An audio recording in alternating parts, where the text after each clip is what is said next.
The National Weather Service in Lincoln has issued a severe thunderstorm warning for southern Knox County, Fulton County, until 5 a.m. At 3:58 a.m., severe thunderstorms were located along a line extending from near Galesburg to 6 miles south of Monmouth, moving southeast at 35 miles an hour. Expected hazards include 60 miles per hour wind gusts and quarter-size hail. Severe weather has been confirmed by rain spotters.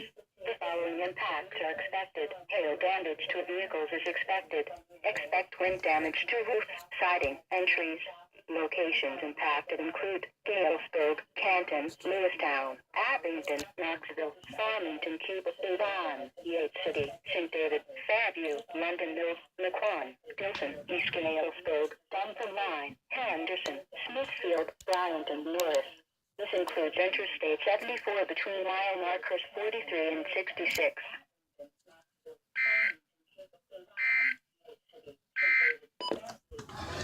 Mequon, Fulton, East Galesburg, Duncan Line, Henderson, Smithfield, Bryant, and Norris.